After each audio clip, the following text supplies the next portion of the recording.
राष्ट्रपति का बच्चा हो या मजदूर का, सबको शिक्षा समान मिलनी चाहिए। भारत की शिक्षा व्यवस्था को लेकर लड़के ने ट्रेन में दी धांसू स्पीच। सोशल मीडिया पर वायरल हुआ वीडियो।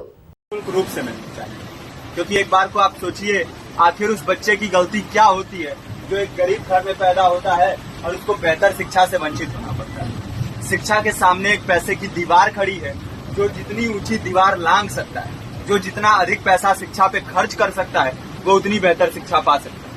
लेकिन अगर एक देश एक है, लोकतांत्रिक देश है, तो शिक्षा भी सबको एक समान रूप से तो मिलनी ही चाहिए। आज परिस्थिति ये है कि एक तरफ तो प्राइवेट स्कूल हैं जो लूट के अड्डे बने हुए हैं, वहां पे आप एडमिशन कराने जाएंगे तो सिर्फ एडमिशन के नाम पे ही आपको 10,000 20,000 रुपए देना होगा। और कमीशन खोरी का ऐसा धंधा है कि कॉपी, किताब, टाई, बेल्ट, ड्रेस, जूता कहाँ से खरीदना है ये आप नहीं तय करेंगे वो प्राइवेट स्कूल वाले। यानी आम लोगों की मेहनत की आखिरी कौड़ी उनके जेब से वसूल लेना चाहते हैं। और दूसरी तरफ सरकारी स्कूलों में न तो पर्याप्त टीचर है, न पर्याप्त बिल्डिंगें हैं। 2019 का ही ये पुराना आंकड़ा है कि हर 100 में से 52 स्कूलों में या तो एक टीचर है या 2 टीचर हैं, और उन्हीं टीचरों के ऊपर जिम्मेदारी थोप दी जाती है कि जनगणना करो, मतगणना करो, पशु गणना करो, तमाम काम करवाए जाते हैं। और 19 के बाद से तब से कितने टीचर रिटायर हुए होंगे, और 18 के बाद से कोई टीचर की वैकेंसी भी नहीं है। आप खुद भी सोच सकते हैं ये परिस्थिति और कितनी बिगड़ी हो। इसीलिए हम लोग ये मांग उठा रहे हैं, चाहे कोई राष्ट्रपति का बच्चा हो या किसी मजदूर का, सबको शिक्षा एक समान मिलनी चाहिए और निःशुल्क रूप से मिलनी चाहिए। प्रेमचंद ने अपने दौर में भी कहा था कि एक सभ्य समाज में ऊंची से ऊंची तालीम मुफ्त होनी चाहिए और इसका पूरा खर्च गवर्नमेंट को उठाना चाहिए, क्योंकि हमारे देश को फौज से ज्यादा आवश्यकता तालीम की है। और शिक्षा से जुड़ता हुआ ही दूसरा मुद्दा हम लोग उठा रहे हैं।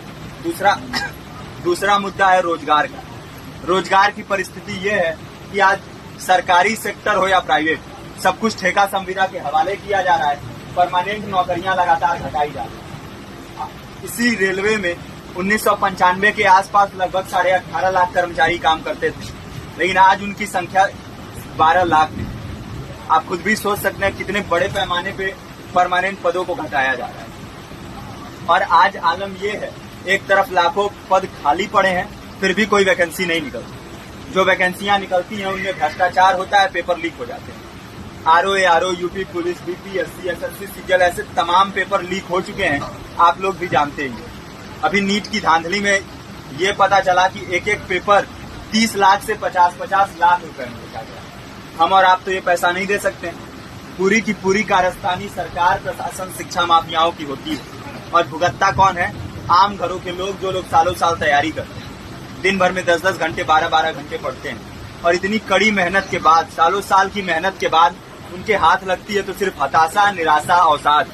बहुत से छात्र नौजवान जो इस बेबसी में, इस डिप्रेशन में नहीं जी पाते, आत्महत्या तक के कदम उठा लेते हैं। लेकिन ये देश की विडंबना है कि टीवी चैनल, अखबार, मीडिया, नेता, मंत्रियों के लिए कहीं ये कोई मुद्दा नहीं है। उनके लिए मुद्दे हैं तो जाति, धर्म, रंग, नस्ल, अगड़ा पिछड़ा।